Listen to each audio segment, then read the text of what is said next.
All right, test, check 1, 2. How is the volume sounding?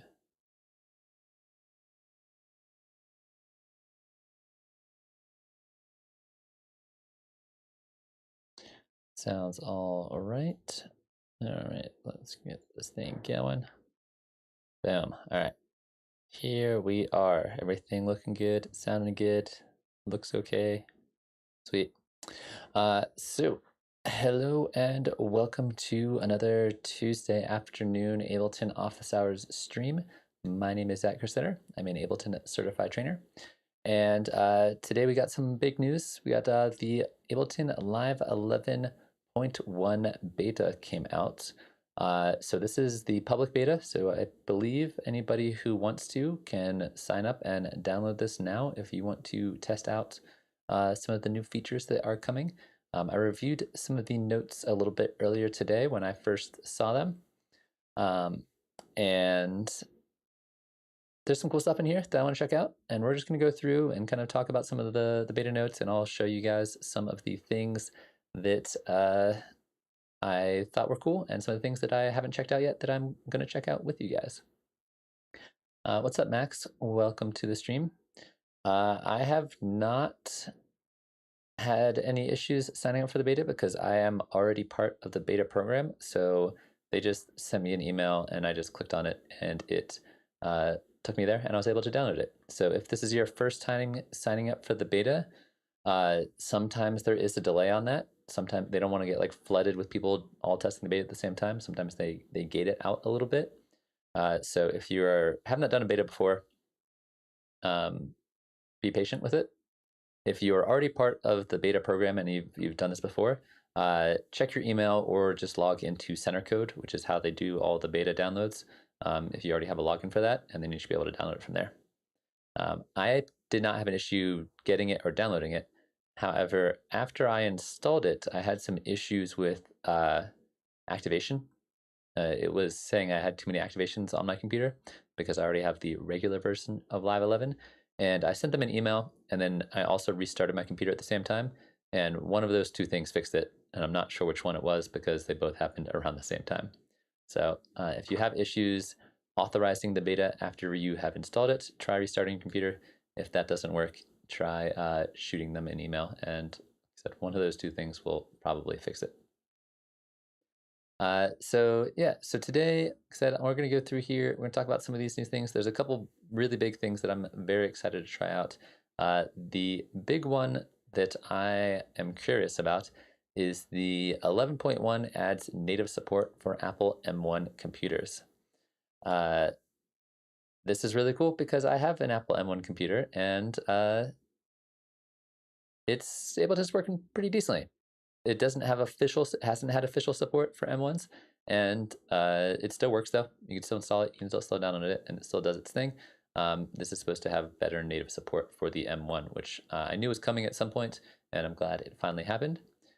I haven't had a whole lot of chances to test out to see what the performance is like and kind of A/B it with, feel what it was like before versus after.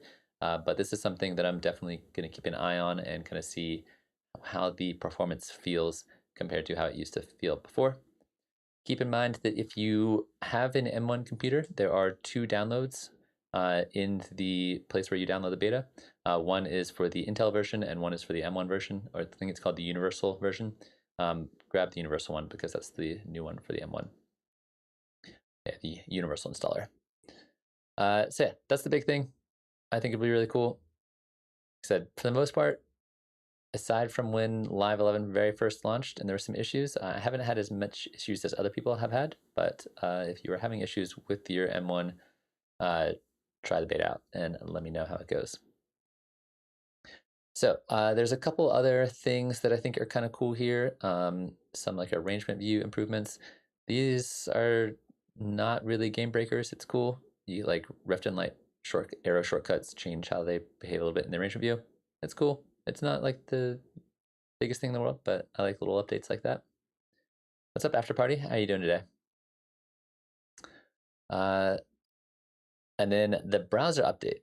This one is actually really cool. This one I tested out before stream, and I like this quite a bit. So now when you are accessing other projects, when you have Live open, and I'll show you guys this. We'll go ahead and test this out. So if I go to a project that I want to grab something from, so here's some projects I was working on recently. You know that if you go into the project folder, once this loads here, there's the .ils file. And if you open up the .ils file, there's going to be all of the tracks within that project. Now, if you open this up and you grab like something here, you'll be able to see all the clips that are on that track. This one doesn't have any for some reason, as well as all of the devices. So before you could always see the clips, now you can see the devices. So if you only want to grab a set of effects that you have on another track in another project, I can just grab the devices and drag it on here. This will probably just be my EQ and my utility. Yeah, my EQ and my utility that are on that particular track, which is super cool. So in addition to being able to grab individual tracks and individual clips from other projects, you can now also grab effects from other specific tracks on other projects. Not like the craziest thing in the world. It doesn't like, change a whole lot about how I work inside of Live, but it'd be really cool if you're like, I made this really cool effects chain inside a project last week and I want to use it again. You can just grab that effect chain specifically and drag it into your project. What's up, George's bonjour? How you doing today?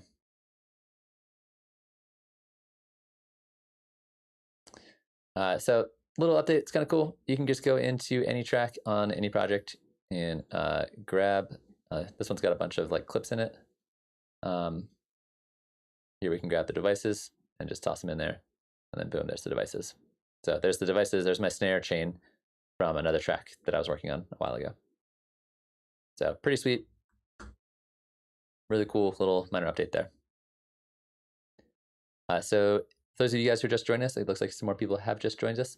We're going over the Live 11.1 beta and some of the new features here. And I'm going to talk about things I think are cool and all that kind of stuff.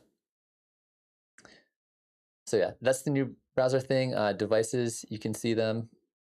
When you expand a project, you can see templates folder, all of those things in the browser. Devices are in the settings that they have in the original track, but it does not take automation with it, which is also important to note there. The next couple updates I think are kind of cool, but I haven't really had a chance to explore them yet and kind of see exactly what's going on with them. They have updated capture. So capture hopefully will work better. It'll loop nicer. If you play only one note, the loop boundaries are set differently. Little kind of minor quality of life stuff. I'm not sure if you'll notice that a whole lot. I use capture a lot, and I'm not expecting this to make a huge difference in terms of like how capture affects what I'm doing.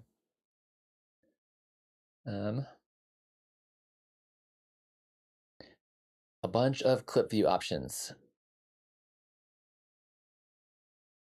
I'll display it in tabs instead of additional panels. Okay, so they just changed how clips look. So let's explore this because I have not checked this out yet. So say we have a clip in here. Ooh, interesting. I'm not sure I like this. This is strange to me. So they've changed the way the clips work here, where you have the clip here, and then launch here, where your launch box is hidden, and then audio is down here, and then envelopes are down here. This is not my favorite change so far. I hadn't seen this before. This might be just because I'm used to being able to see lots of them at once. This does feel like it saves me a bit more screen real estate so I can see more of the waveform here. But I like having access to those. I wonder if that's an option that we can change. I'll just hold it. Let's check the patch notes again. That is interesting. Okay, we can change it from the view menu. Where's the view menu?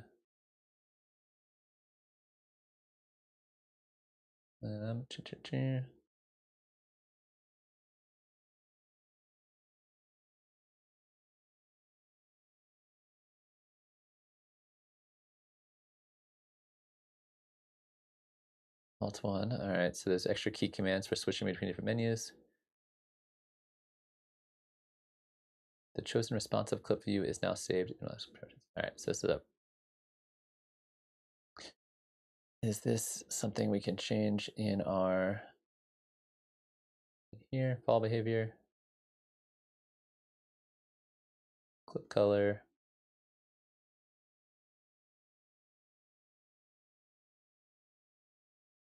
Where is the option for changing these horizontally versus vertically?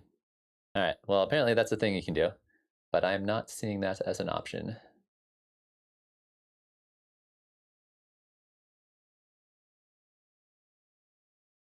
That's kind of cool. You can hide them though.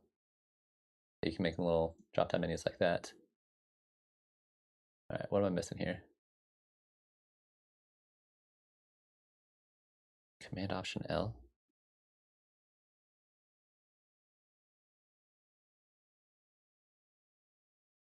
I just sort of the thing. Interesting. How do you guys feel about this? How do you feel about the vertical clip options versus horizontal? I'm gonna keep it for a while. I'm gonna see if I'm gonna see if it grows on me. First impressions, I'm not into it. Jack C, ETA is very much to be determined. Live tends to, or Ableton tends to have a pretty long development cycle. And so they take their time with things, and so it'll be ready when it's ready. But the fact that it's in public beta, I would say 4 to 6 weeks, maybe. 4 to 8 weeks, maybe. I doubt we'll get it in under 4 weeks. I doubt it'll be more than 8 weeks, but it could be around there. It's kind of what we're looking at.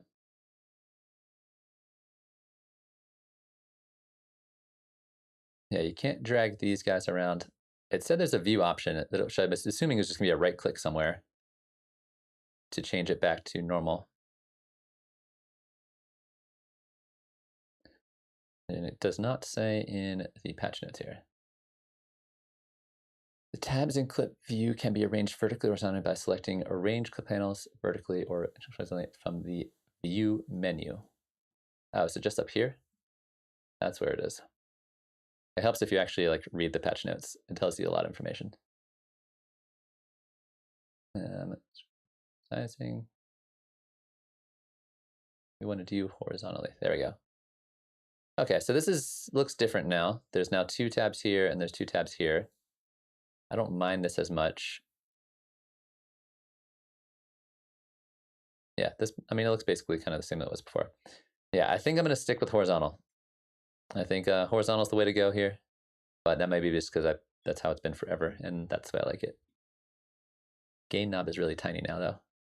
Look how small this is.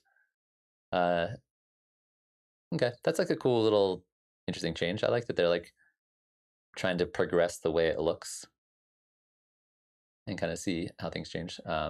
See if there's different ways people like doing it. And then all this stuff is about horizontal, vertical stuff. Cool. All right. Not my favorite change, but it's kind of cool. When muscle X was selected, property sample, that's just a display thing. New comping stuff, so you can now duplicate selected take lanes using Command D, or right-clicking and hit duplicate. That's cool. I didn't realize you couldn't do that before. Change the color of a clip and take lane, change the color of the corresponding clip in the track's main lane, and vice versa. I thought it already did that. Splits are created and updated clips in certain cases. Horizontal lines that separate multiple tracks. Yeah, it's like a bunch of like minor visual kind of stuff going on.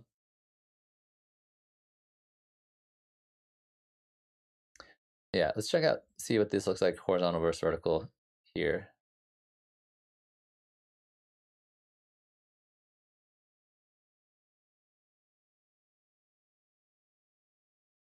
Yeah, I think the big thing about the vertical is that, say I want to look at my launch box and I also want to look at my envelopes at the same time. I can't.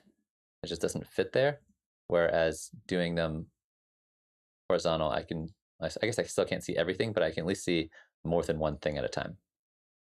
And that I think is a big deal for me.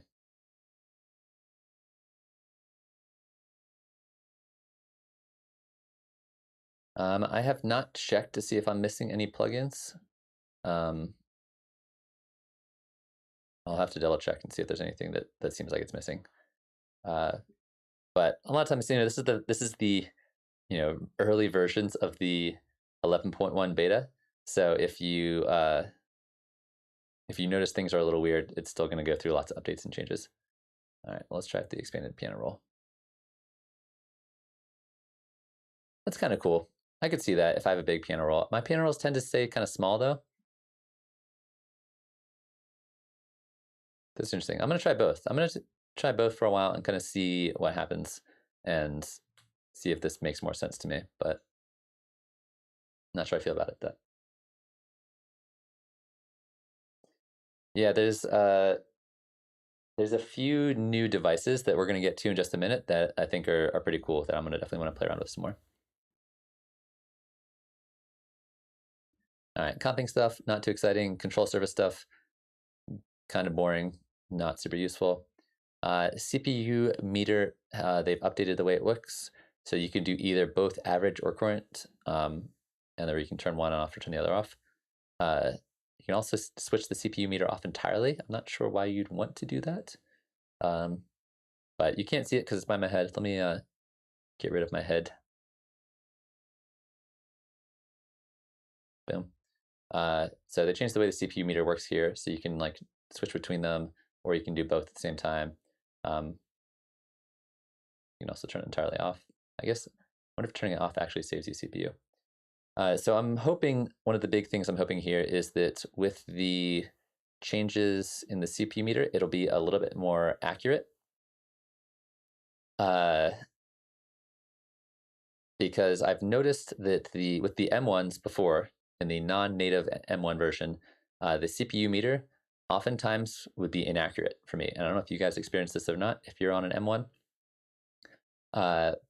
But it would say I'm at like 60%, but like my computer is fine. It like was running totally normally.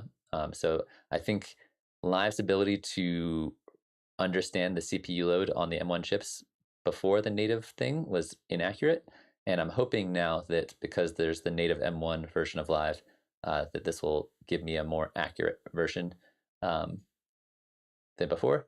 I was noticing in the very limited time that I tested this before the stream, this was being a little weird, the CPU meter. So we'll see what that means and how well that works. But yeah, they changed the CPU meter in very subtle ways.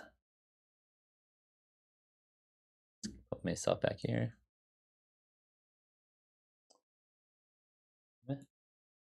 There's not a particular reason that I don't use audio units. It's just pretty much all the plugins I use are VST or VST3s, and so I just turned off my audio units folder.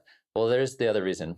I was having some weird things where my computer was crashing, and then when I'd crash, Live would like freak out rescanning my plugins sometimes, and so I just turned off my audio units because everything I was using was VST anyway. So that's the main reason. There's not like a particularly good reason for me not to use them besides that it was I was doing some computer stuff and everything I own is VST.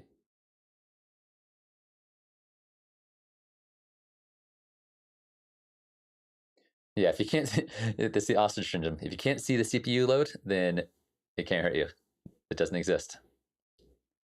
What's up, Emo? Welcome.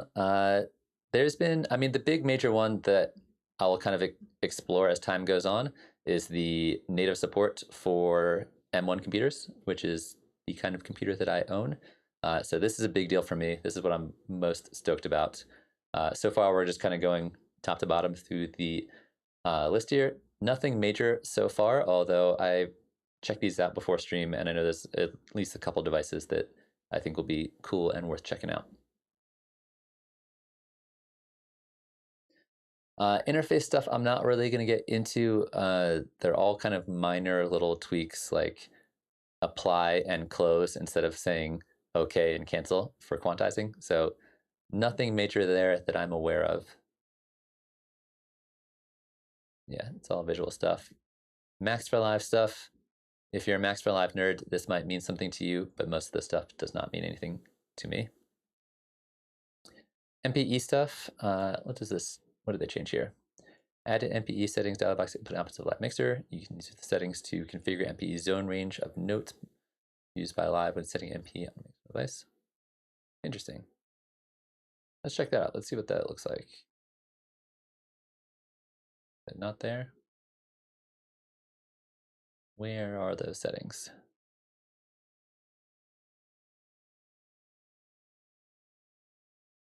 The input output section of Live's mixer.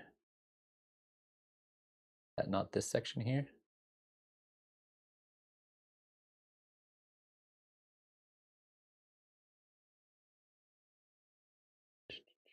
Where are the new MPE settings? Not seeing this. But you can use the settings to configure the MP zone range of note channels used when sending MPE to an external Midi device. So you can customize note ranges of MPE stuff. Can be used for hardware synths that require specific MPE configuration, or plugins that not officially support MPE, but can be used by MPE controllers due to their multi-timbral support. Okay, cool. So there's like a little extra bonus MPE stuff. Time selection interactions, note selection interactions, and new note editing options have been added to multi-clip editing. That's cool. Time in Midi note editor can be selected across clip boundaries. Note editing, cut, copy, paste can be used when working in note selections across clips and loop boundaries. Could you not do that before? So if we have a clip here, let's get out of the MPE section. We have a clip here. We got both of these guys. If I select this and cut, copy, paste, and duplicate, I feel like we could do this before. Maybe you couldn't do it out of the loop range. That seems cool. All right, so multi-clip editing, they've changed the way loops work inside of it, where you change the lengths of individual loops and it will loop them continually. And I think you can copy things across multiple loops. Seems cool. I haven't been doing a lot of multi-clip editing recently.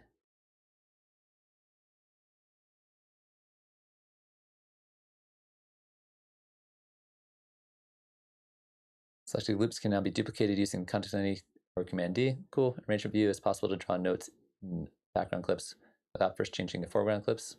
Cool. So they've just kind of like simplified and made multi-clip editing more easy to use.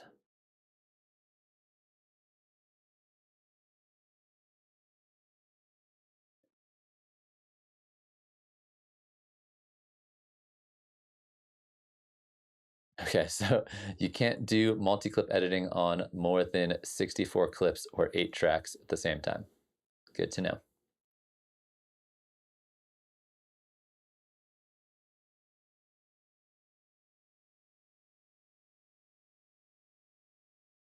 Yeah, so a multi sound card option would be amazing. I don't think that's something I wouldn't hold your breath on, or I wouldn't hold my breath on, but I would love, like, there's so many setups that I would love to try out where I could have multiple interfaces and sending audio to different places at different times. That would be super cool. You can kind of do it with aggregate devices and things, but having it built in would be amazing. All right, here's where the cool stuff starts to happen. So that stuff's all fine. But right here, we got a couple new devices, and this is what I'm going to spend some time with because I have not tried them out yet, but I think that they could be cool. So if we go to our audio effects, there are 2 new audio effects that I've noticed so far.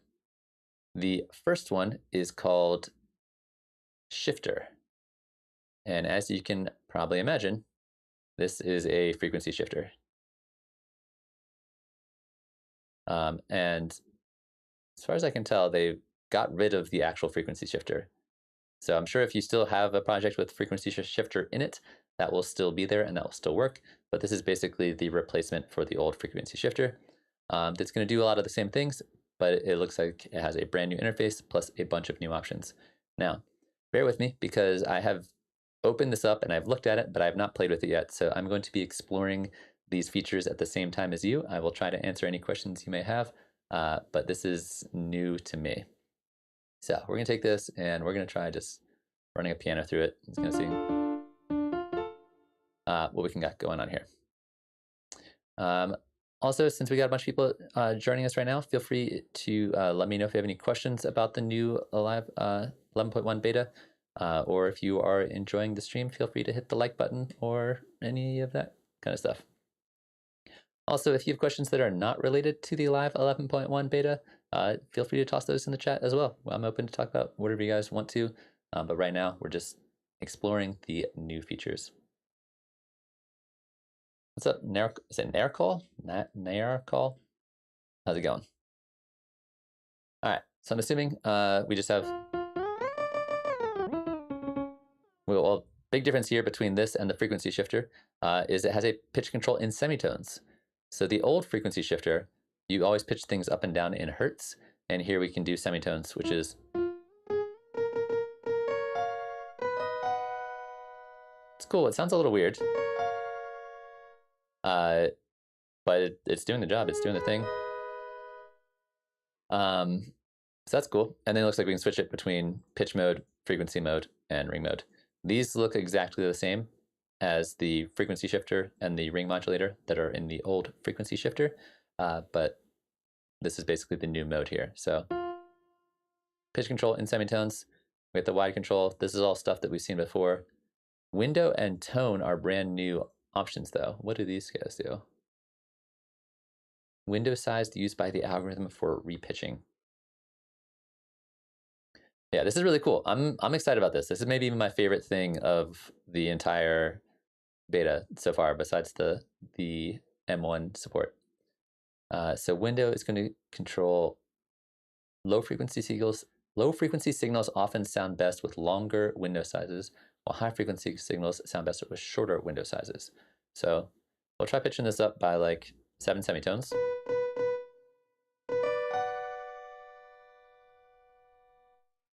And then we can turn this down. It's that very metallic, sounds a lot like a collision or something like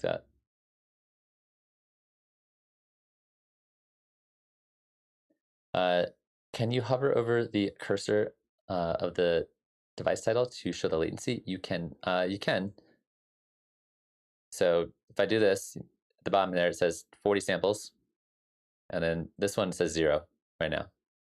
I'm not sure if that's just because of the settings I have, but yeah, that's down in the corner. You can see the latency there right there.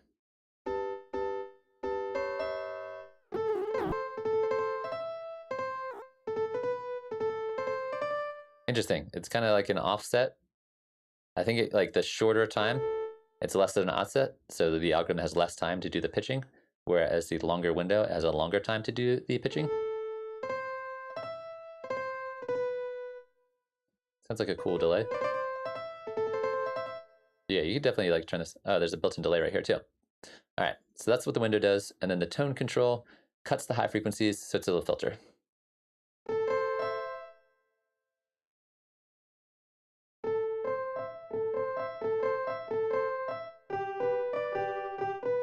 That doesn't sound too bad for doing an audio pitch shifting like that. That's something that normally I'd want to do in Midi, but this could work.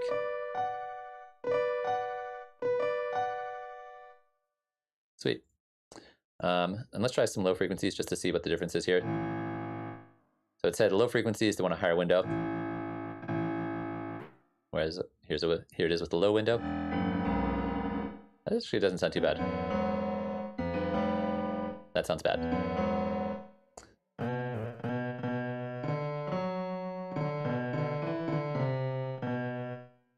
Could be kind of cool. Yeah, Emil, I'm definitely going to try a few different examples just to kind of see what this can do. I just want to get used to the interface before we try out some different source material. All right, but overall, I'm digging this so far. It's got a built-in delay here. It's got a feedback, and I guess, is this control the dry wet too? Oh, cool, so we can do some kind of like granular, pitchy. Make this a little faster.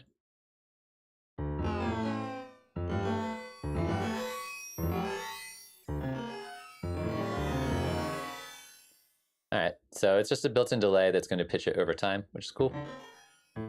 something I would probably do with a grain delay, but now we can do it here.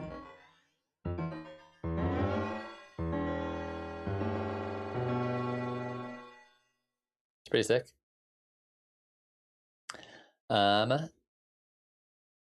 yeah, so it's regular delay, got delay time, milliseconds, synced to the grid. Feedback here, dry wet here controls the dry wet for both delay and the pitch shifting, it sounds like. That's pretty sweet. And then looks like we've got a little LFO here. So if we want to do a little bit of sounds crazy. Little LFO, little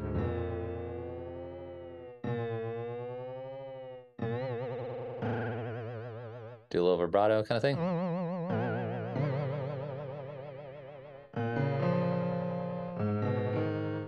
And if we set this to 0, does this still work? Yeah, so you can do some vibrato that's like semitone dialed in. We can add some spin to it, nice. This is the duty cycle thing that they added to the phaser recently, which allows you to like shift the shape of your LFO, which is really fun.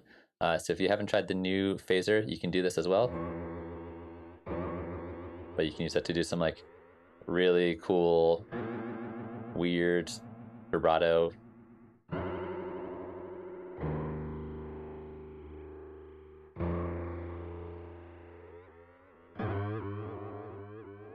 Yeah.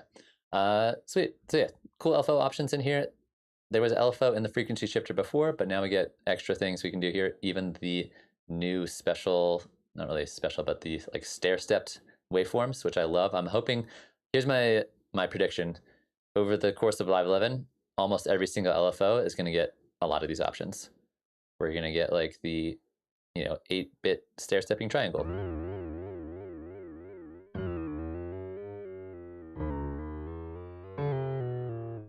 It's kind of cool. So that's LFO. I'm going to turn that down for right now. Got an envelope here for attack and release. I'm assuming this is...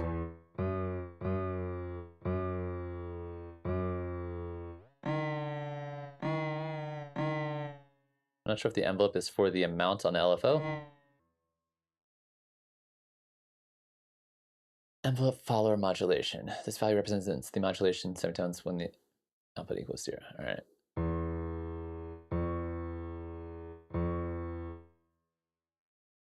It's got a really short attack. So we got like a really kind of subtle envelope there. And then we can switch it between the frequency shifter, which is what we had before, and the ring modulator, which is what we had before. But it also has a built-in delay and extra LFO settings. So yeah, I like it quite a bit so far.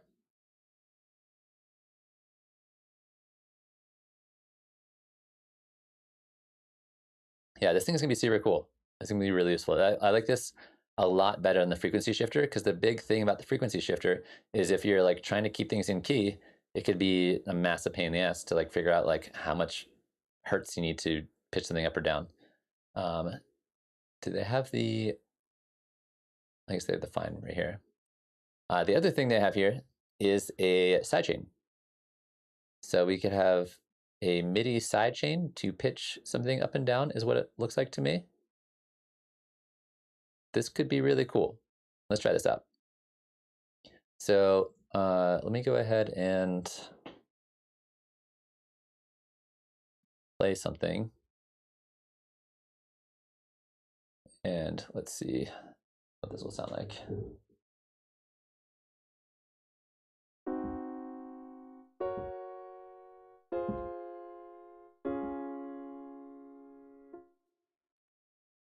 All right, so we're gonna take that, we're gonna capture that. Boom. I'm gonna set our one here.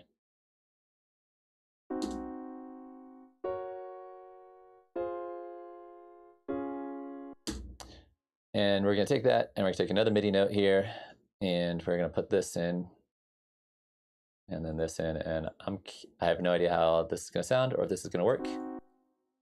But we're gonna take MIDI from that other track here and see what happens.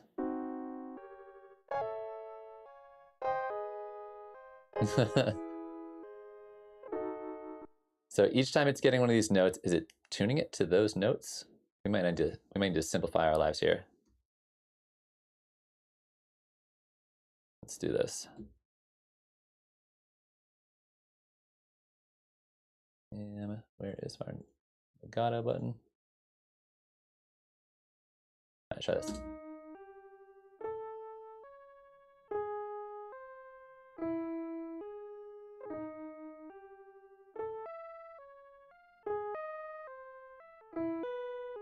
This is very strange.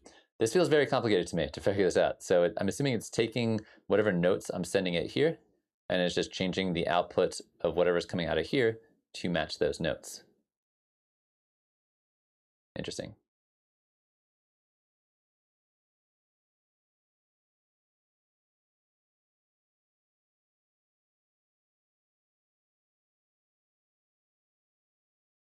Yeah, the first thing I think of when I like saw this was like, all right, we could do like vocal harmonizations. We could do like really like interesting. If you had like a really cool audio sample, and say you wanted to pitch up an octave, you could do a lot of really cool stuff with this, and have it kind of change in real time and be able to customize it and control it.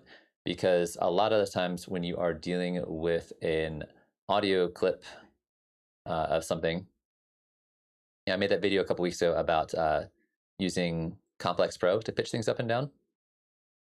If we have a vocal sample here, we can go in here and we can, oh God, I'm still getting used to this whole situation. Audio here, we could pitch this up an octave and then use different warp modes to try to like customize that. Whereas this gives us a lot more control over how we want that pitching to change and like sound essentially. So I'm gonna have to play a bit more with the sidechain here, the Midi sidechain. This seems really cool and potentially has some really interesting potential to do almost pseudo like auto-tune-y kind of stuff, where you're kind of forcing things to be a particular note. I don't know if it'll sound as good as auto-tune or not. I'll need to test this out a little bit more, but we might have to come back to this once we get through everything else, because I think this is a really cool addition. I guess it's kind of an update to the frequency shifter, but you could really mess around and make something interesting, I think. Real quick, before we move on to the next new device, I do want to test this out with something that's not just a piano. So let's try it with Wavetable.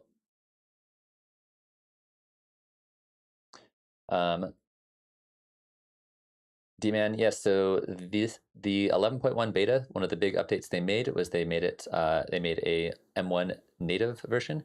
So I've been using Live 11 on my M1 for months now, and it's worked okay. And you cannot see the CPU, but I'm sitting at 1% right now. And I don't have much going on right now, but it seems good.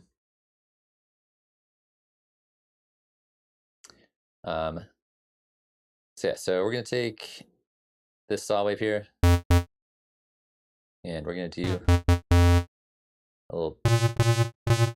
That does not sound that very good. Could work.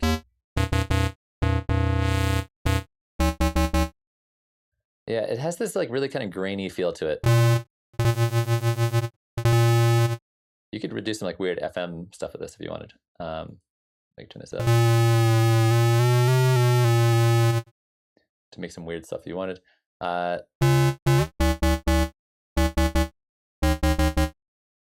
It sounds okay.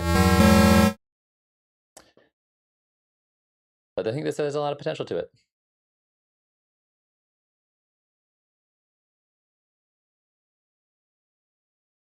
D-Man, yeah, we can definitely at some point test it with a heavier project. The issue is that when I'm streaming, the heavier projects just naturally don't give me like the CPU for doing streaming stuff and a lot of stuff going on in live at the same time is not accurate to how it is when I'm not streaming. But I will definitely do some tests off stream and let you know how it goes. So yeah, that's kind of the shifter in a nutshell. It's basically a frequency shifter that has a built-in semitone locked mode, a built-in delay, an extra better LFO, and then a Midi sidechain, which is kind of cool. So I'm definitely playing around with that some more. Definitely will be some like more videos on that once I really explore it a lot and see how it goes. Let's go back to our piano here, because the other new effect is the align delay.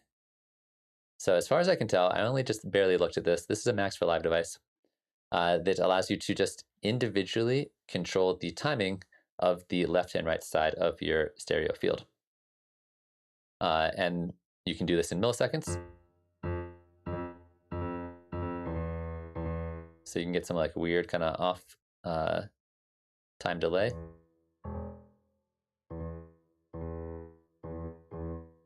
It only goes up to 100 milliseconds in either side. So you could use this to like offset something if you wanted to. However, the other cool things you can do here is you can change the delay mode to be in samples. So it'll tell you the number of samples here. So if you knew that you had like a specific amount of sample delay coming in, you could just adjust this, and then it tells you the milliseconds here, and it'll adjust it for both left and right side, which is kind of cool. And the other thing that I really want to play around with is that you can also do it in distance. So you can change the distance, how far away something is, in meters or in feet. So in this case, the left side is going to be 60 meters away from the right side, which allows you to do something interesting kind of delay. So you can change it in feet on either side. This is something I think could actually be really cool. I think a lot of times, especially if you play something really quantized, purposely putting it off the grid and purposely making it a little bit late can be a really cool thing to do. I like to do this with my snares sometimes, is I'll make my snares a tiny bit late, and that way the distance between my kick and my snare is a little bit extra, which adds this extra little bit of anticipation to it. So I might try this out for things like snares. The other cool thing you can do with this is you can switch the temperature of the room from Celsius to Fahrenheit, which will also apparently affect how far away things, or how long it takes for sound to travel through it. So you can have it in negative Celsius or 140 degrees Fahrenheit. So that's the part that I think is really cool. Not something I'll use all the time, I think, but the fact that you can customize and just do these like really subtle offsets of timing. Yeah, the thickness of the air changes depending on the temperature. So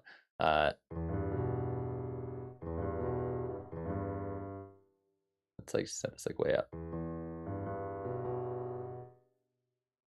Yeah, that's pretty sweet. I like it. It's a Max for Live device, so I think this one is only available in the Suite version of Live 11.1, whereas if I'm not mistaken, the shifter is all the versions. Let's double check the patch notes real quick.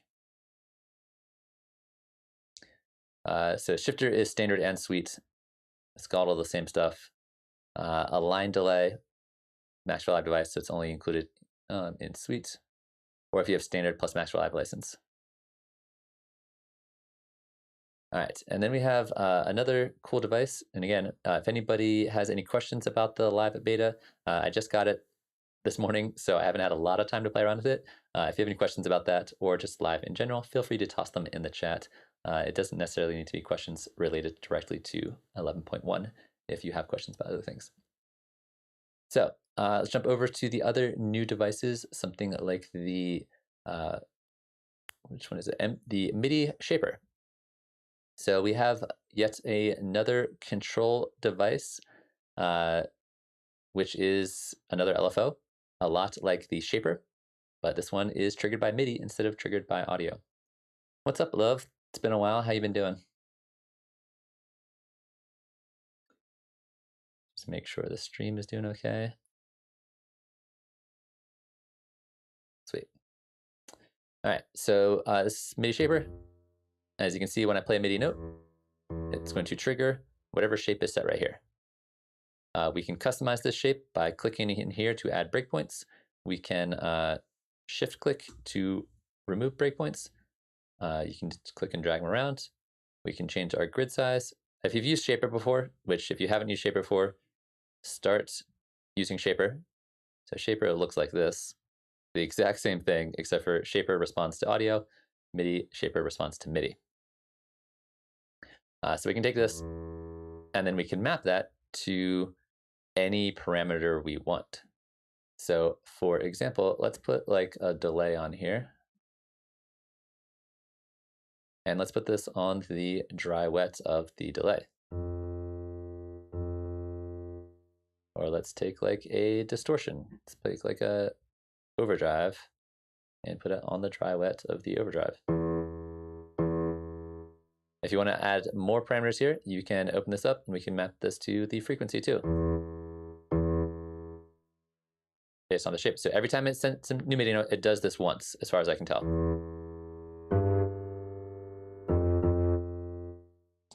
However, I believe we can hit the loop button here. If you turn the loop on, it'll act like an LFO. So if you're holding down the MIDI note, it will repeat it. Like that. And then we can adjust things like the rate, the amount. We can add jitter, which adds randomness to it. We can smooth it. There's pre-built shapes down here, so we can like turn this on.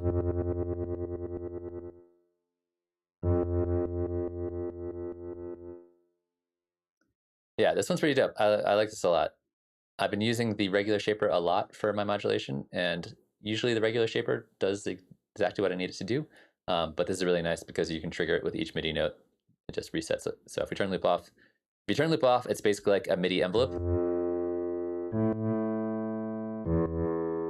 which is pretty sweet. Or if you turn it on, it's like a MIDI LFO, MIDI triggerable LFO. I want to try echo though. So there's echo. I have no idea why that's.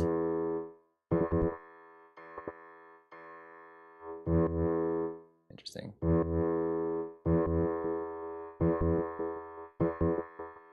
Yeah, that's adding like this weird like delay to it.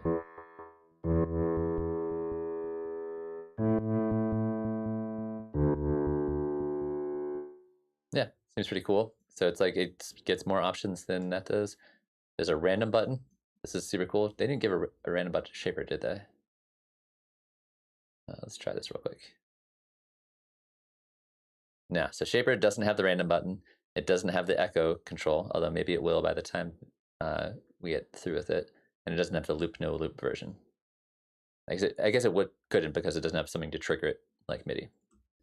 And then it looks like we have velocity sensitivity as well. So it's another really cool LFO.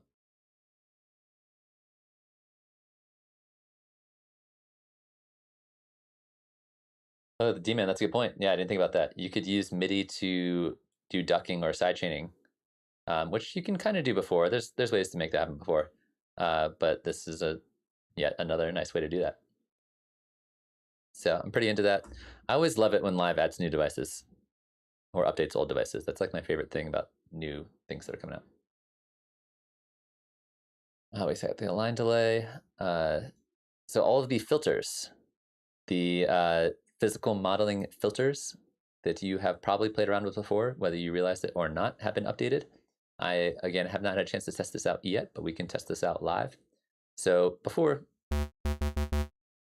if we are going in here to one of the filters, most of the filters in Live have this option now, where we can choose between OSR, MS2, SMP, and PRD. These are all different analog modeling, so that they're designed to sound like specific analog filters. So the MS2 is based off the MS20. One of these is a Moog filter. There's a few, like they're based off of specific filters.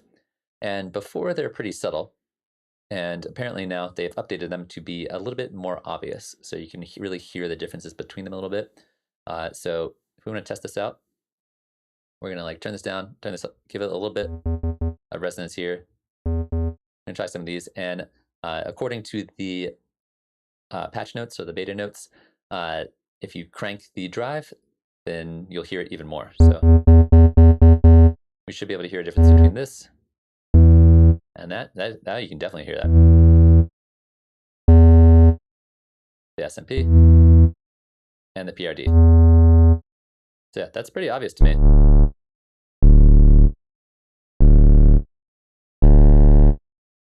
So they all sound more different than they used to. They all stand out a little bit more. If you have not been trying these out, try them out. They're really cool, just to get a little bit more kind of like grit or life into your sound. I want to try it a little bit with a little bit of motion on the LFO and really kind of see our motion on the filter frequency.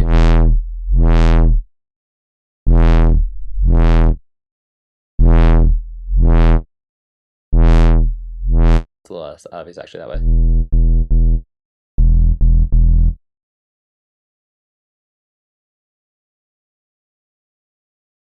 All right, so yeah, so that's the other like little minor update they made with the devices. The filters have been changed, updated, especially when driven hard.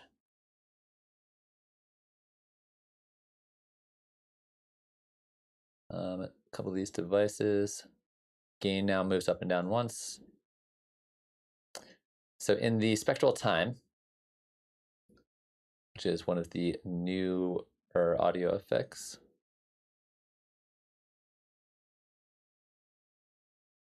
there's the delay. There's one freezer, one delay there. Okay. So again, I haven't tried this one out yet, but in the past, so spectral time is basically two effects. You have your freezer and then you have your delay. The freezer happens first, the delay happens second. They have now updated this that you can switch up the order, so you have the delay first and then the freeze second. Now it doesn't change the way it looks on the interface, but you can see the order of these two has changed. So if we were to, let's grab some like percussion. This is usually a fun thing to test out on.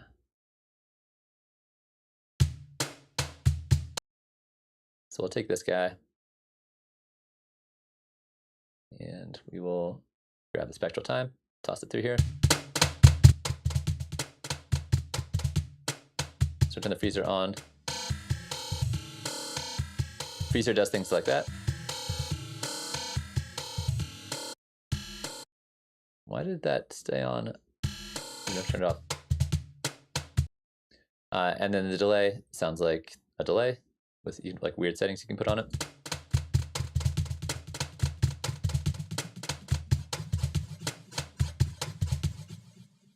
So there's them one at a time.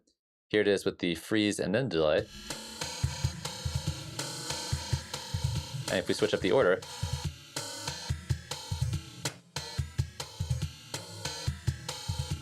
definitely sounds different.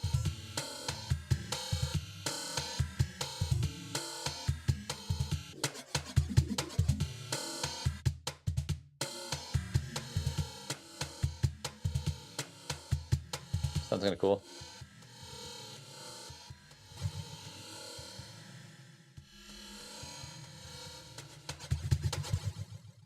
So yeah, so you can change it the order. Either way, to me, it still sounds just kind of like it creates these very washy, ambient, granular, stretchy kind of sounds. So yeah, so that's the big thing here. I think everything else here has changed, or it hasn't changed in terms of like all of these settings here. They all work the same way. It's just freezer first, then delay, or delay first, then freeze.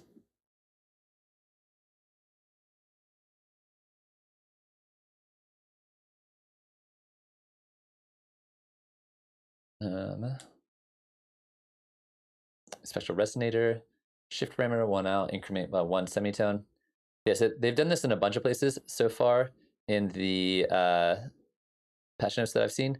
There's a bunch of places where parameters move up and down by 1 instead of moving up and down by like smaller percentages of an amount. So watch out for that, but it's basically the same thing.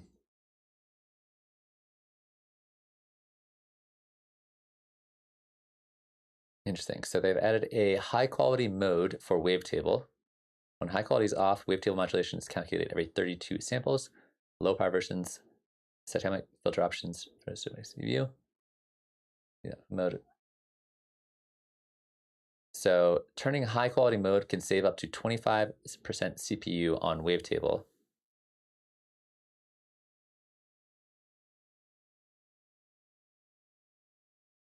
Interesting. Let's check this out.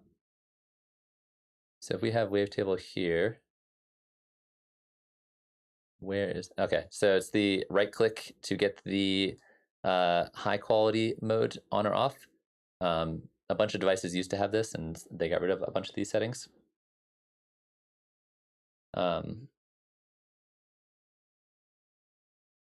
So if we turn this off, it saves a bunch of CPU apparently.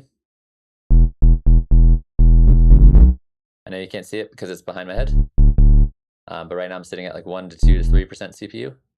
And if I turn high quality mode on, it's just 3% CPU. So might be useful if you have a lot of tracks going on, like tons and tons of tracks with lots of wavetables going on. I'm probably going to keep high quality on for the most part. I don't really think of Wavetable as being one of those devices that adds like a lot of crazy CPU overload stuff. All right, but that's basically it for Wavetable. Just high quality mode, on or off, up to you. Push device visualization, nothing too crazy there. Session view improvements, using left right arrows to navigate session view no longer skips return tracks if they are visible. Cool. Multi-selecting scenes now behaves as if multi-selecting clip slots. Cool. Selecting scenes no longer highlights the master track. Instead, the scene itself is highlighted. So it's all just like highlighting and selecting stuff. Navigating now selects the master track. Click on a scene or master track. Cool. Nothing super important there. And then setup just asks you to save new things mostly probably because of shifter and frequency shifter. And after that is a bunch of bug fixes. Max Rely bug fixes, bug fixes, bug fixes. And then we have earlier versions of the beta.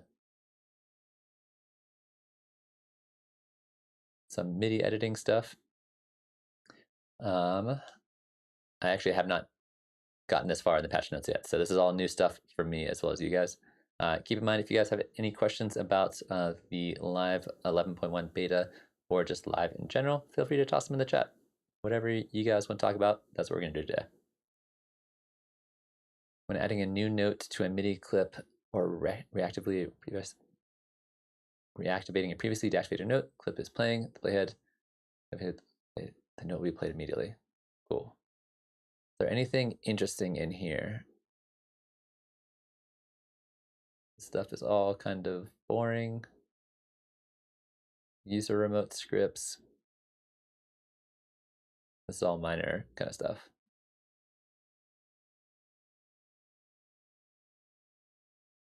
When transport stopped, hanging notes and wavetable stopped.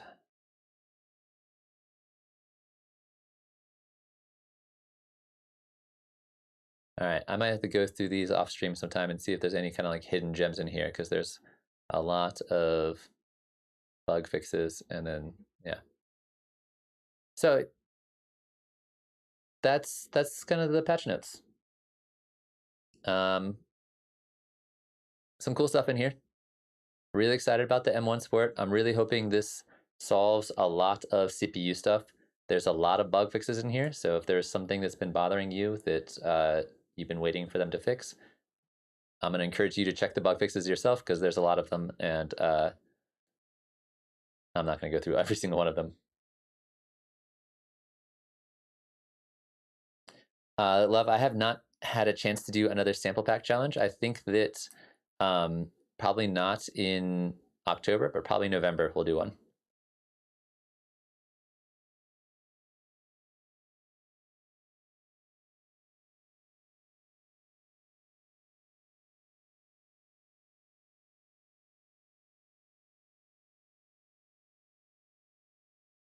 So Narcall was asking, is there a way to disable plugins on a track without removing them? Like if I have an ozone on the master and then I bypass it, it uses a bunch of CPU. I believe, if I am not mistaken, when you turn off a plugin using just a little power control, so if you have like a, we have like a plugin like this, if you just turn it off here, that should reduce CPU usage. That's going to be the best way to do it.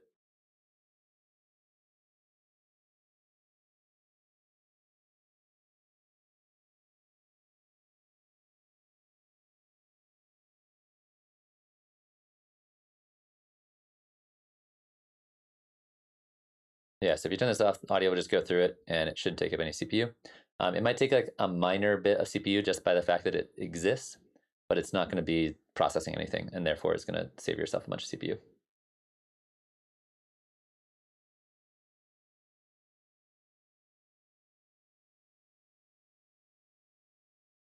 Dan, I have been running live on an M1 computer for 6 months now almost, or maybe somewhere around 6 months, and it's been working fine. There are a few plugins that just are not happy with it and just like won't load, but almost everything works out fine.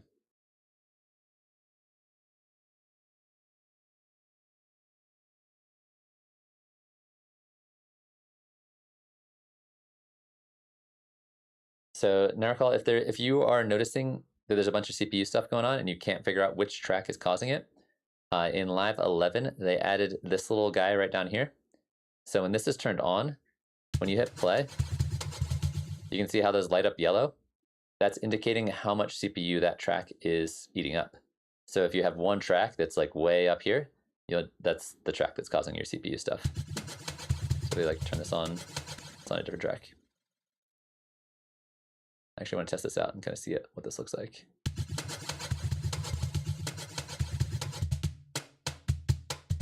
So if I add like a bunch of plugins here, you'll see more CPU there.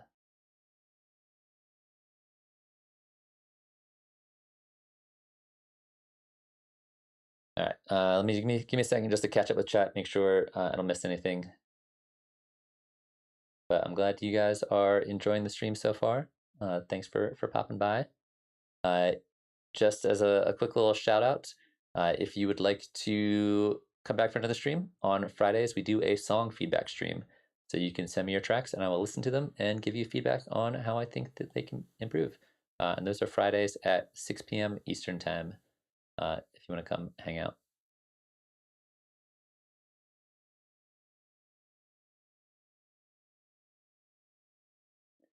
So Brian, I have the Apollo Twin, and I've been using it since the day one I got my M1. And in getting the driver installed, they specifically say they don't guarantee it's going to work, but mine has worked fine, perfectly fine, 100% of the time. So I think getting it installed took me I had to do a couple of computer restarts, but other than that, it's been perfect. So if you're worried about the Apollo M or about a UA audio interface or something like that, it works totally great. At least in my experience, it has. And also with the when the M1s came out, Apple didn't give anybody warning. They didn't tell any developers that we're just going to change everything. And so all the developers were like, okay, now we have to figure out how to redo all our stuff. So now that it's been out for a while, people are kind of getting up to date, and obviously Live's finally getting up to date with it. So I think you're going to notice more and more M1 compatibility, and it's going to be less of an issue as time goes on because Apple can kind of really determine everything in terms of directions the industry goes.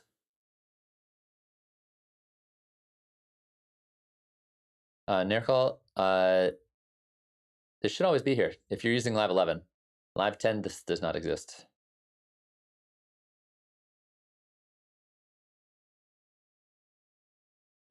Yeah, DJ Emo, I think Windows computers are great. I think you can get a lot more power, way, way cheaper, obviously. But every time I do either a private lesson or a consultation or I'm troubleshooting on somebody's computer, and if there's issues with latency or issues with audio interfaces, they're almost always Windows computers. They struggle with that all the time.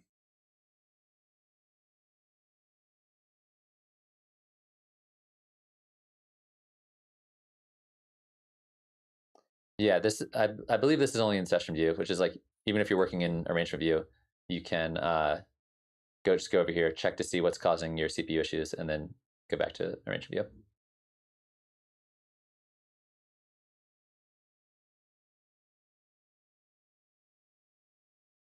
Yeah, I've got plenty of issues with Mac or Apple as a company, but everything just the nice thing about an Apple computer is you plug in an interface, you open up Live, and everything just works, and you don't need latency is rarely an issue unless you're doing something crazy. Drivers are rarely an issue unless you're doing something crazy. It makes life a lot easier. Although as a company, I think Apple's kind of garbage.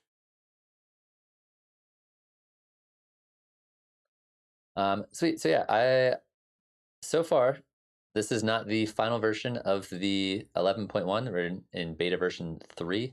I imagine there'll be quite a few more beta versions before we actually get to the final version, and usually they will add in a few more things before the end of it. But overall, I mean, it's a 0.1 update. My guess is their main goal is to focus on CPU stuff, just making sure everything is like stability issues. I think it seems like the main things they're trying to do. I'm really excited to like do full scale testing on the new native M1 stuff, and a couple of new devices are kind of cool. But if you are looking for a bunch of like brand new things to get like super pumped about, most of the updates are like pretty subtle from what I've seen in the patch notes so far. Horse on the third floor, the new pitch device is awesome.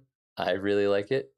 It's essentially the frequency shifter that we've had in live forever, except for they have added in a tuning that is based on semitones, which was something that did not exist before. On top of that, they added in a built-in delay, which is kind of cool. So you can do like granular pitch shifting delays. They've updated the LFO with all the new cool LFO controls that you could possibly want. And then they've also added in a Midi input sidechain. So you can change the pitch over time. So you can have the pitch of one sound follow the pitch of another sound. So a lot of features packed into one place. Really kind of consider it like an update to the frequency shifter if you've used that before.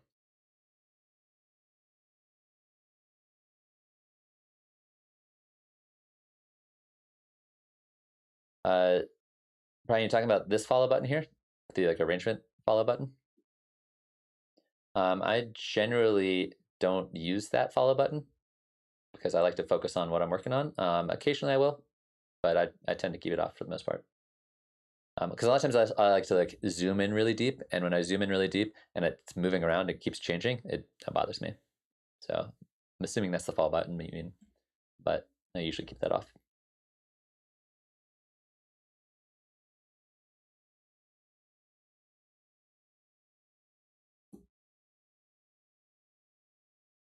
Yeah, so after party, Emo kind of answered your question, but essentially the glue compressor is modeled after a hardware compressor. So it's supposed to have that more kind of like old school analog kind of vibe to it. Functionally, they're pretty similar. They can anything you can do with one, you more or less can do with the other. The situations where I like to use one versus the other is I like to use the regular compressor for sidechaining, because it's easy to use, and I like to use it for really kind of subtle, general amounts of sidechaining. Whereas the glue compressor, the thing that I really like about it is this built-in soft clip control right here.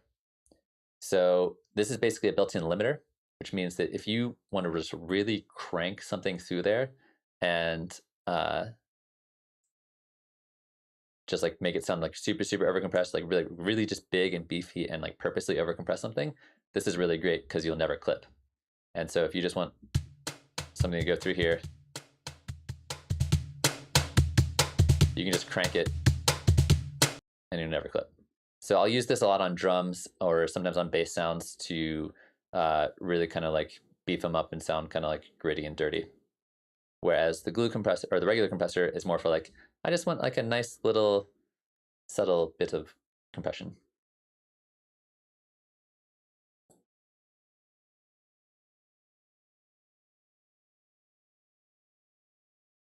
Yeah,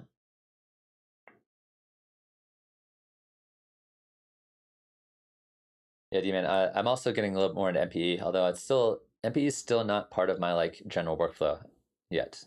I'm still just using the mostly just regular MIDI. Dan, so this is actually good. So there's a bunch of people here. I might as well talk about this now.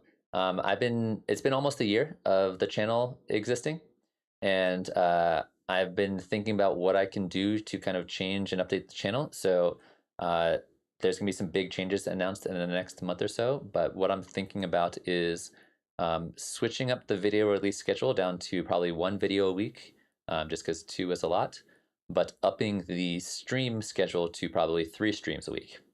So there's going to be even more content coming out of the channel, but the way I'm going to be releasing things is going to be a little bit different. I might end up doing something where the two of the streams will be just regular streams, like what I've been doing already, and then the third stream might be like a Patreon members only, or like a members only, like kind of like gated stream. So if people like want to be part of that, I will be doing that probably. This is still all in my head. I haven't figured out the details yet, but this is just to let you guys know what I'm thinking about, and I'd love to hear what you guys think about it. And then, if I'm doing multiple streams like that, some streams will be production streams where I'll just be like sitting down, making music. You can kind of see my process and kind of see the whole thing. One of the main things I want to be focusing on the next year is keeping up the content with the channel, but also just releasing more music. And so I think having a song production stream where I'm making stuff will force me to release more things out there. So yeah, there will be song production streams in the future, but I'm not sure when they'll be or what they'll look like. But in the next month or so, I'm going to like figure out my plan for the next year of the channel. William, thank you so much. I'm so glad you are enjoying the channel. I'm going to try to keep doing a good job for you guys.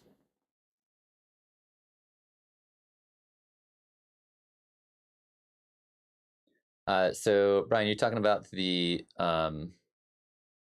like follow tempo follower, this guy here. I don't use that because I don't record to an external instrument, or like I don't play an instrument first and then set my tempo to that, which is what that's designed for.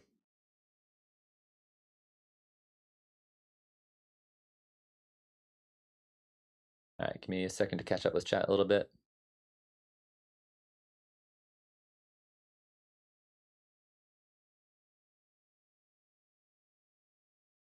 Yeah, William, MPE is super cool, but like until you really get it down, it's like it's a lot of work to make it sound really cool. Like I like the humanness of it, and I like the interesting, weird dynamics of sound that you can get with the with MPE. But it's hard to like dial it in. I feel like it takes effort.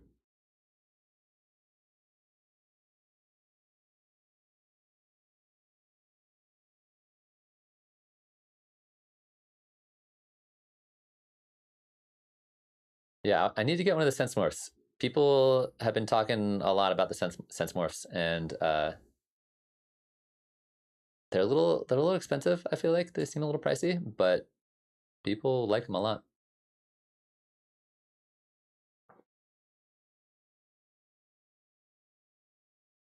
Sweet. Well, I think that kind of gets us through most of the beta stuff. So Horace, we talked about this a little earlier, so if you want to check out the stream later, you can check out my kind of like me talking about it and exploring it. The main one, 2 of them actually, the 2 main ones are the align delay, which is a delay where you can change your left and right side in milliseconds in samples, or most importantly in distance. So you can offset timing things there. And then the other one is the Midi shaper, which is a Midi modulator device that you can map to anything based on incoming Midi signals. Oops. And you can use it either as an LFO or just as like an envelope, and you can customize the shape. So those are the 2 new Max for Live devices that I've noticed so far in the patch notes. But both are really cool.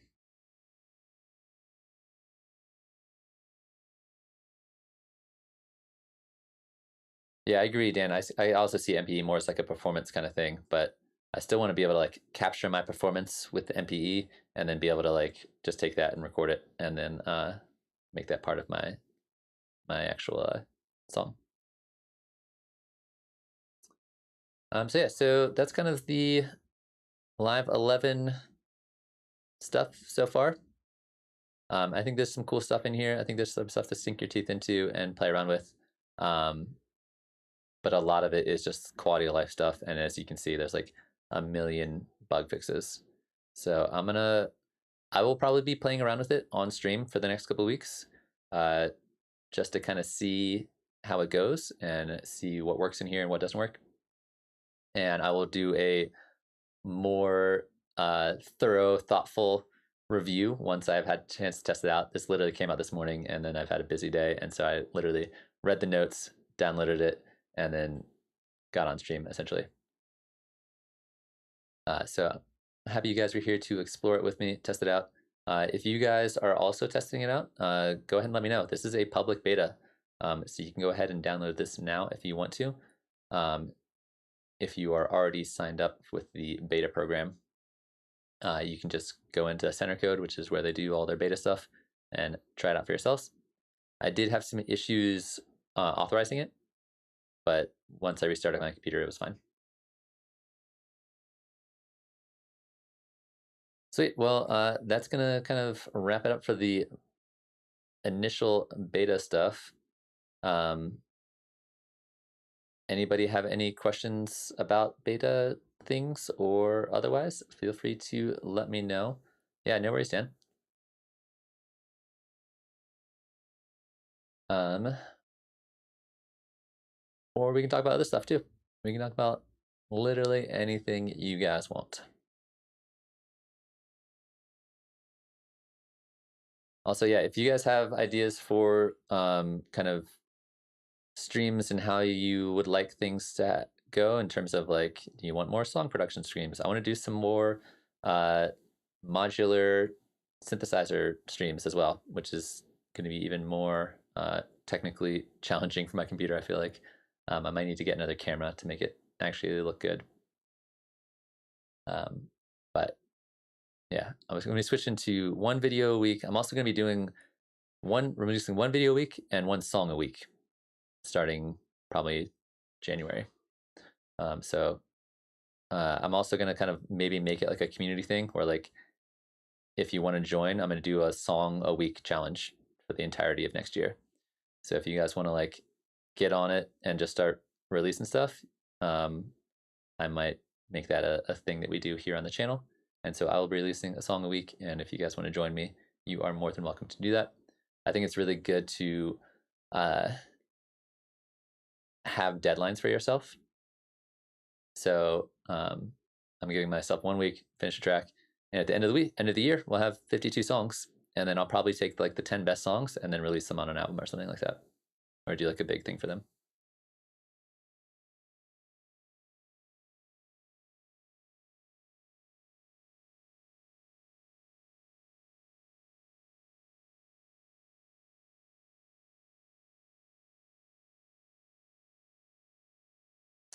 Yeah, I mean, we can try, let's see, we'll have to get rid of my head here. Boom. So you can see I'm basically got nothing going on here. And let's take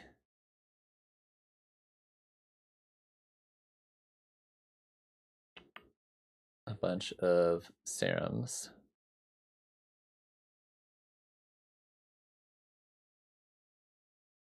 And here's what we're gonna do. We're gonna like just pick a preset. And I'm gonna turn the volume all the way down so you're not blasted with it. And we're gonna just make a bunch of serums. And we're gonna play this. So 16 serums playing at the same time. I'm sitting at like 15% CPU, which doesn't seem too bad.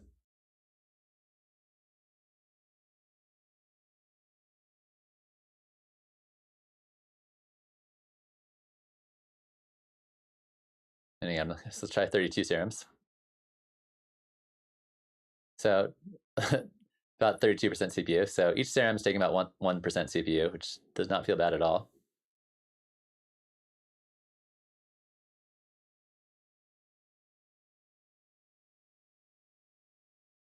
And I'm hoping this doesn't freeze the stream.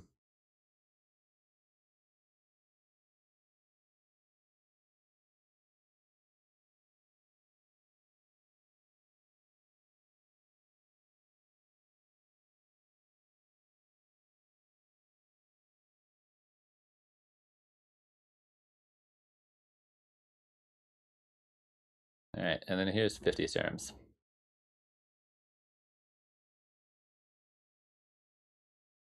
Yeah, so CPU-wise, running plugins right now while streaming seems fine. Seems totally good.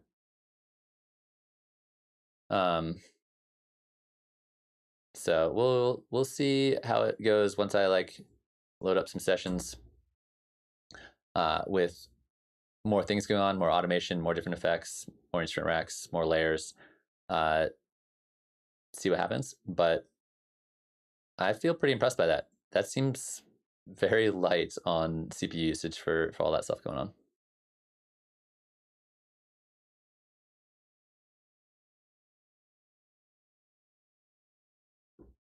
I'm going to do the CPU test in here.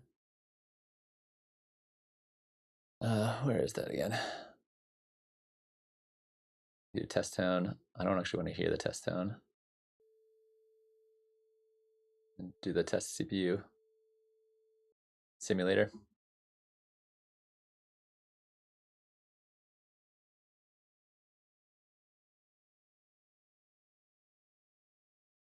So I think it was weird. Earlier today, I had like one track with like one thing going on and it was sitting at 10% CPU. And then since then, I've like barely been able to get it over, 5 or 6% unless I was doing something like that where I just added a bunch of stuff to it.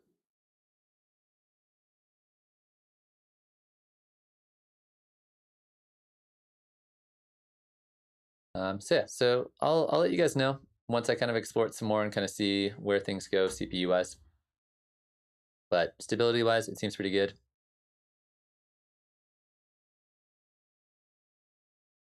I mean, Serum, I think, can definitely be kind of CPU heavy, depending on what's going on with it. So I think Serum's a good one just because I've used it enough that I kind of know like roughly where it sits in terms of how taxing it is on my computer. But right now it seems like everything's going real smooth.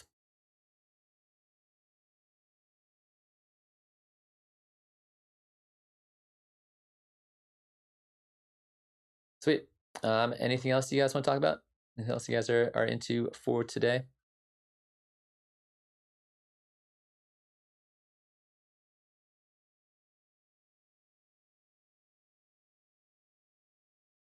I appreciate you guys coming by and saying hi to me and checking out the stream.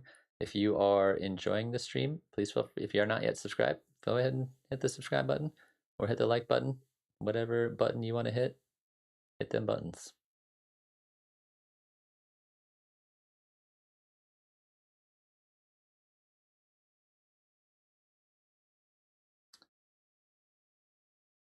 Yeah, and I'm only using the 8 gig.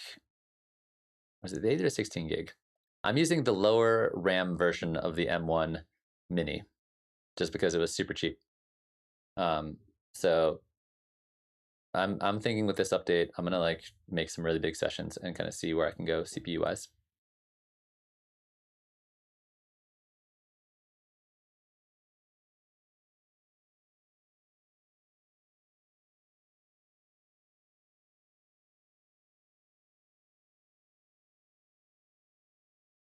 Is it the 8 gig? I always forget.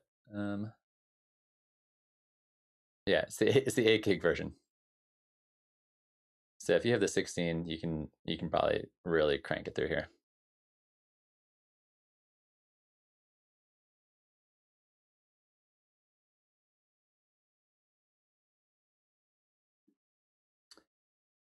Cool. Well, I'm glad everybody came by to talk about the 11.1 beta. Go ahead and try it for yourself. Let me know what you think about it.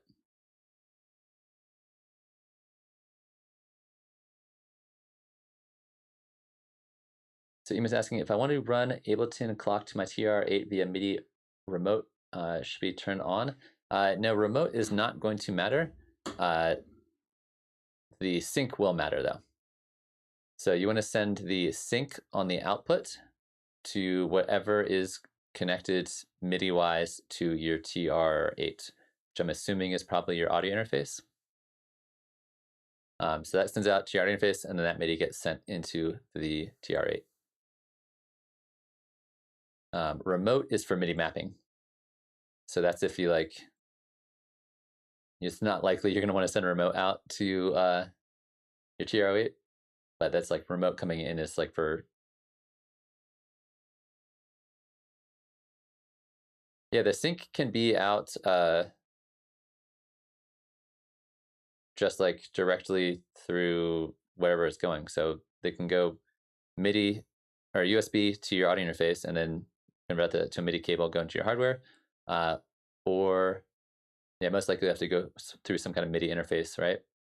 To whatever, either your MIDI controller or whatever thing is receiving the MIDI.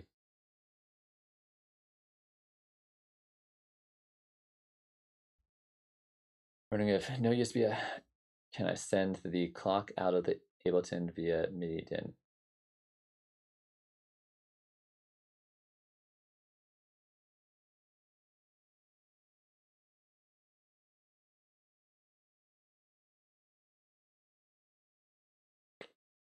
Let me make sure I'm understanding your question here, Ema. So if you can no USB, I can send the clock out of the MIDI via MIDI.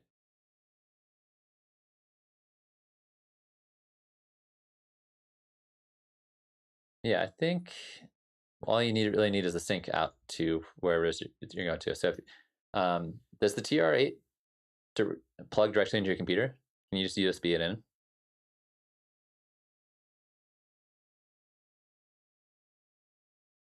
I'm assuming since it's newer, you can just USB it in directly, and then you should show up here, and then you send sync out to the TR8. Remote does not matter though.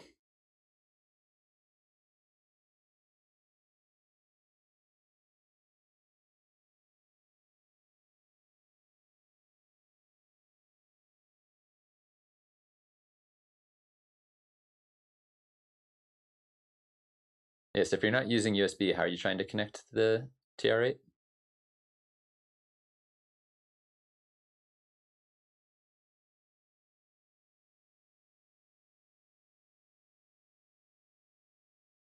Interesting. So D-Man, yeah, so I originally bought the M1 because my laptop was dying and I couldn't stream and do anything on it, just because it was old and weak. And so I was hoping to get the M1X MacBook Pro, and then it's like the thing's still not out. So I got this as a temporary fix, but I'm actually really happy with it, and I'm probably just going to keep it and eventually someday get the MacBook Pro version. But I'm in no rush to right now.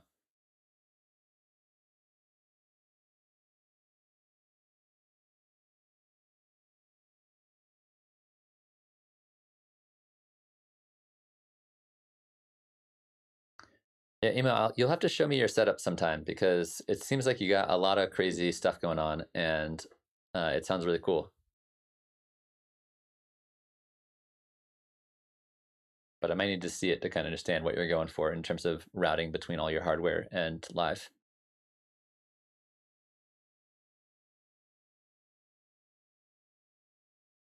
Okay, I can turn myself back on. Yeah.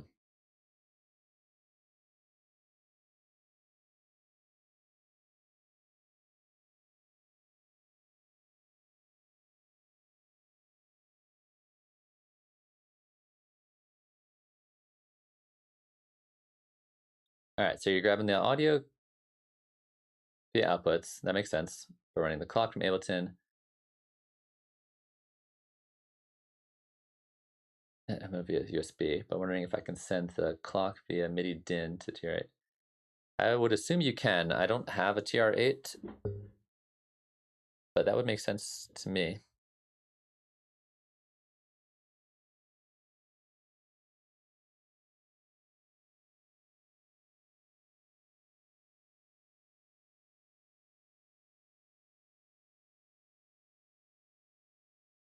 Yeah, I think that would work. As long as you're sending sync info out.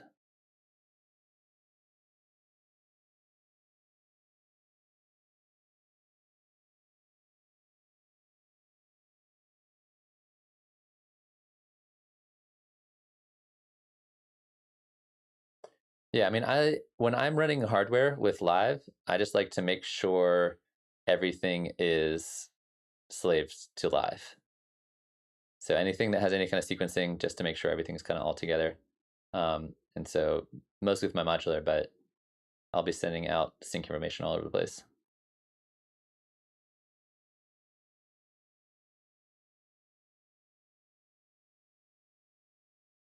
Hey, Chapathi, welcome. Glad you can make it. We already talked about a lot of the Live 11 beta stuff, so if you want to go back and check out the stream, you are more than welcome to do that. But at this point, we kind of went through all the patch notes. But if you or anybody else who's out there has questions about anything related to music production with Live, feel free to let me know.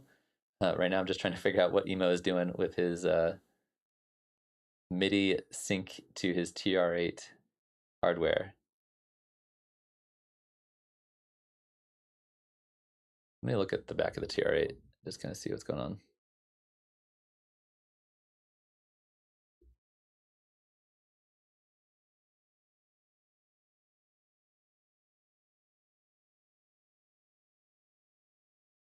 Let's pull this up. Yeah, so I'm assuming you. So you have the you get the MIDI inputs here. Yeah, just send the MIDI. Send your MIDI from live using something that converts from a USB to a MIDI cable and plug it in here and send the sync information to that, which will then send the sync information here, which means you're good to go. The other option is just to use the USB. Chapathi, it is absolutely not too late to ask a question. So whatever you got.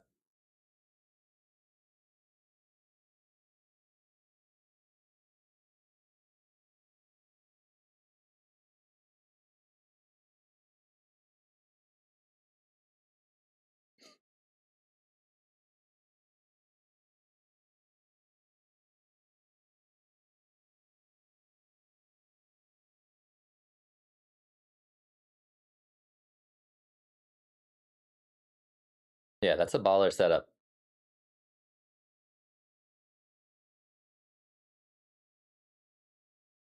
What's up, Flavius? How you doing? Yeah, so Flavius, unfortunately, you have missed a big chunk of the stream where we went through all of the patch notes and the things for the new beta. So at this point, if you have any questions about it, you can feel free to let me know. But you're gonna have to go back and watch the stream earlier to kind of see me going through it all.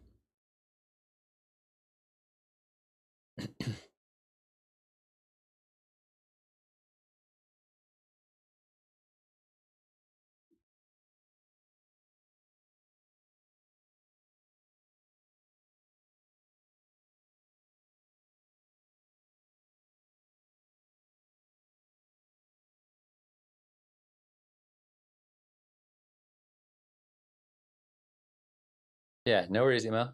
It's always cool to hear about what you're doing because I really like those kind of multi-piece hardware setups where you have like lots of things going on and you're using live as the brain to kind of run it all together.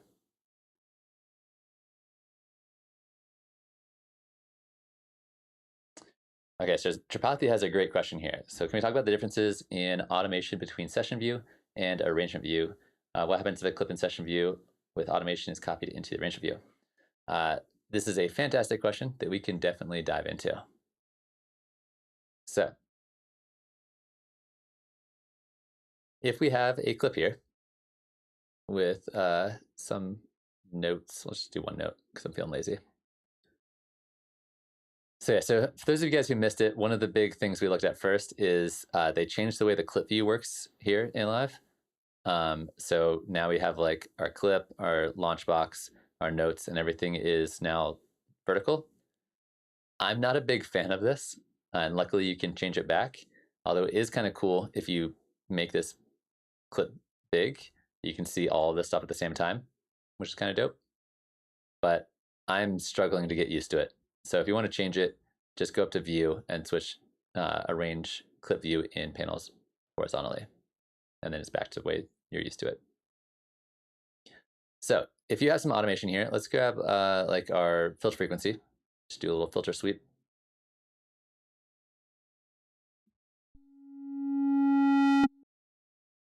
And let's make this a little bass here. So we can take this, shift down a couple octaves. So there's our automation, right? If you just take automation and you copy it and paste it to the arrange view, it all goes with it. So if I paste this over here, if we play this, it'll still have the automation there. However, the automation doesn't exist down here in the clip anymore. The automation is going to exist on the track. And the way you access this automation is you just hit the A button, and that will open and close or show and hide your automation. If for some reason that doesn't work, there's a little button right here that, again, I'll have to hide my head. There is this button right here that will show and hide your automation. So the automation I had here that existed down in the clip view now just lives over here. Other than that, it's like 100% the same thing.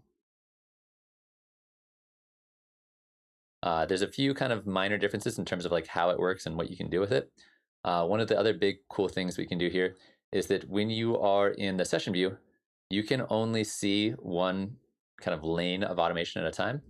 When you're in arrangement view, if you hit the plus button right here, it's going to make you a separate lane, and then you can pick a different parameter. So maybe we'll pick like transposition, and we can see both of them at the same time.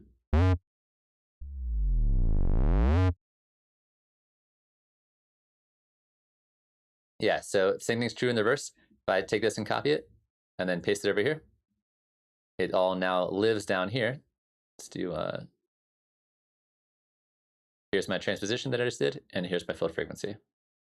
So those go back and forth when you copy and paste them around. However, let's talk a little bit about modulation. So it gets a little slightly more complicated than that. Yeah, so Flavius, I'm using an M1, and I did a minor stress test during stream, and it's been pretty smooth so far. I'm digging it thus far, but I've only had the beta for like a couple hours. The other thing to note when we're talking about automation switching back and forth between session and arrangement view is that there's also modulation. This is like getting a little deeper into stuff inside of Live, but it's worth noting. Modulation looks like this. The big difference is it's blue. The other big thing is that it's percentage based. So I'm doing the same thing here, where I'm moving it around. Modulation, if I copy this and I paste it over here, modulation is still down in the clip. So modulation is always in the clip. Automation is in the track when you're in arrangement view, and it's in the clip when you're in the session view. I made a video about automation versus modulation that explains it a little bit more in depth, but hopefully that makes sense. The other kind of interesting, unique thing about automation in the arrangement view that's different than session view is when you move the clip, it will move the automation with it. If you want to, you can move automation separately. And you can also, oops, that's the wrong key command.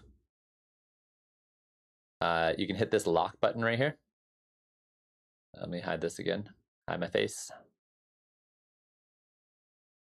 If you hit this lock button right here, it locks the automation in place. So if I move this clip around, the clip moves, the automation does not. So it's not often you need to use this, but if for some reason you want to move a clip without moving the automation, you can do that. On top of that, if you hit like Command D to duplicate, it will duplicate both the clip and the automation. But if it's in its own separate lane right here, if you duplicate this, it'll duplicate just the automation. So there's a bunch of like cool, interesting ways you can kind of like mess around and play with automation that you get kind of more expanded control inside of the arrangement view that you don't really have access to in the session view.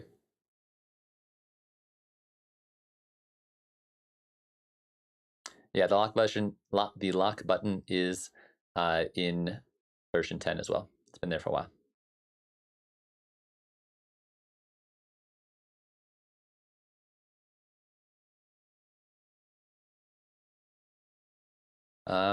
So yeah, so if you want even more automation weirdness that you can do, let's go in here. Let's get rid of this. Go to our automation. This is a really fun technique that I think I've also made a video on at some point. Is that right now, the clip and the automation are the same length. However, if you hit this button right here, and this is session view only, at least as far as I'm aware, I'll have to double check it. Yeah, it should be only session view only. If you hit this button right here, my automation can have a different length than my clip. So if I do this, I could now have a quarter note automation. We'll do this. Whereas the actual clip itself, oops, let's do this again. Quarter note automation, whereas the actual clip itself is a bar. In this case, the automation is a quarter note. Or you could do something weird like making it a quarter note and a half. So you can do this cool kind of like polyrhythmic automation if you want to. So where the automation is one length and the clip is a different length, and every single parameter can have a different length loop. So if we want to do the same thing, let's go back to our pitch control or transposition. We're going to unlink that, and we're going to have this change up and down over this amount of time.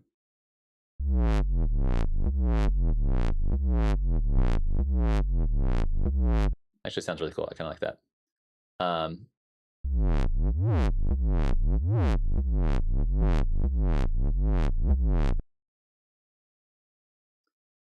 So yeah, so you can do some cool weird stuff doing like kind of like polymetered automation if you want to in the session view. And I believe, if I'm not mistaken, if we were to copy this and paste this over, it basically will loop your automation, but it does not, it's no longer a separate thing. It's now like the same length.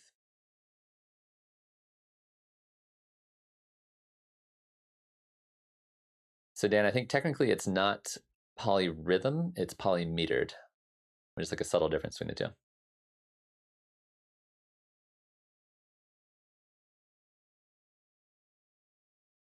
Yeah, so if you're in session view, every single automated parameter you have can have its own length. So this one could be a 16th note, and then this one could be 3/16 notes. You can do some crazy stuff with it. It's like a really, really cool technique to just get a like really wacky, weird automation that kind of like will repeat at different times. And this feature here only works in the session view. And when you copy and paste it over to the arrangement view, it duplicates it as far as the clip goes, essentially. But I feel like that might have been more than what you're asking for, Tripathi. But yeah, for the most part, they're the same thing. Automation, session view versus arrangement view. But there's certain things you can do in session view, and there's certain things you can do in arrangement view, and the placement of them is a little different in terms of whether it's in the clip or it's on the track.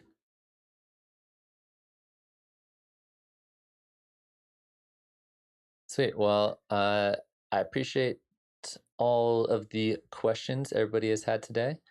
Thank you guys so much for joining me. I'm gonna hang out for a couple more minutes, see if there's any other questions people have. But I think this is we're gonna be kind of winding down the stream a little bit. You guys have been awesome. I'll see you on Friday for the song feedback stream. If you got some tracks you want to share, you want to send them over my way, that would be the time to do it.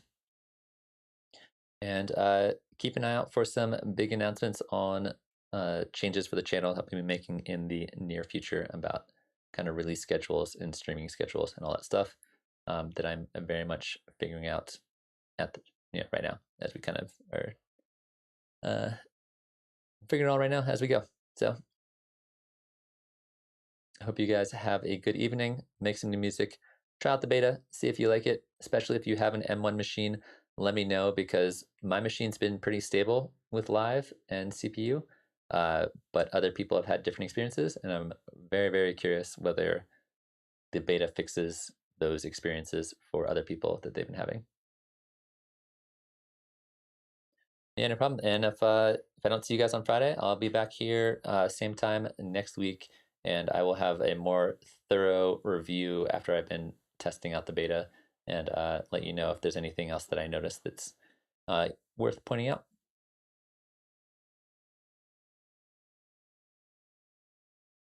Cool. Well, all right. You guys have a good one, and I will see you guys soon.